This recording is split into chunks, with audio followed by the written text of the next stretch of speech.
Good morning. তোমরা সবাই কেমন আছো? আশা করি তোমরা সব ভালো আছো। আমিও ভালো আছি। দেখো সকাল সকাল ঘুম থেকে উঠে বিছনাটাকে ভাঁজ করে নিচ্ছি, বিছনাটাকে গুছিয়ে নিচ্ছি ভালো করে। আর জানো বাইরে প্রচুর বৃষ্টি হচ্ছে, অনেক বৃষ্টি হচ্ছে, এতটা পরিমাণে বৃষ্টি হচ্ছে যে কি বলবো তোমাদের। পুরো মেঘ করে এসছে, আর দেখতেই পাচ্ছ ঘরটা কীরকম, সেরকম কিন্তু আলো হয়নি, ঘরটা অন্ধকার, যেহেতু বাইরে মেঘ করেছে আর বাইরে কিন্তু ঘরটাও অন্ধকার। তারপর দেখো আমি এখানে কিন্তু সব চাদর ব্ল্যাঙ্কেট সব কিছু ভাঁজ করে নিচ্ছিলাম, যেহেতু আমরা নিচে শুই তার জন্য কিন্তু ভাঁজ করে নিচ্ছিলাম সব কিছু। আর ওই দিকে কিন্তু মা দিদি সব রান্না করছে, যে যার মতো কাজ করছে। আমি ওই দিকে কিন্তু ভাবলাম করে নিই। অনেকদিন ধরে কিন্তু আমি ঘর দর গুছাই না, কিছুই করি না। আমি সত্যি বলতে অনেকদিন ধরে করি না, মারাই করে সব কিছু, তাই ভাবলাম আজকে আমি করে নিই। তারপর কিন্তু আমি নিচের বিছনা তুলে উপরে বিছনাটাও ভালো করে তুলে নিচ্ছিলাম।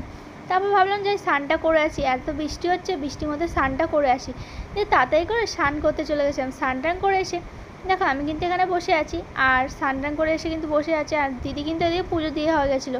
দিদিকে বললাম দিদি তুই পুজো দিবি? দিদি বললো হ্যাঁ আমি পুজো দেবো। তারপর কিন্তু দিদি পুজো দেওয়া গেছে, পুজোটা কিন্তু আমি দিই, এই দুদিন হলো দিদি পুজো দিচ্ছে। তারপর কিন্তু আমি বললাম চলো লাঞ্চ করতে যাবো। এবার কিন্তু দিদি এখানে ভাত বাড়ছিল আর আমি কিন্তু বসেছিলাম।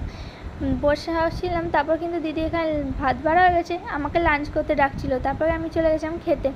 খাওয়া দাওয়া হয়ে গেছে, এখন কিন্তু আমরা বসেছিলাম, যেহেতু বাইরে প্রচুর পরিমাণে বৃষ্টি হচ্ছিলো। আর দেখাচ্ছি চলো বাইরে ওয়েদারটা কেমন সেটা তোমাদের দেখাচ্ছি।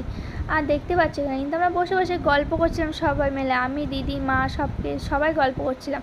আর আজকে না তো রান্নায় ছিল কাঁঠালের আটি ভাজা ছিল, খুবই সুন্দর লাগে। তোমরা কে কে খেয়েছো কাঁঠালের আটি ভাজা, পুরা মাখা, কে কে খেয়েছো তরকারিতে, এরকম তো অবশ্যই কমেন্ট করে জানি। আমি কিন্তু আজকে খেয়েছিলাম কাঁঠালের আটি ভাজা, মনে হচ্ছিল না যে এত সুন্দর লাগছিলো কি বলবো তোমার সাথে।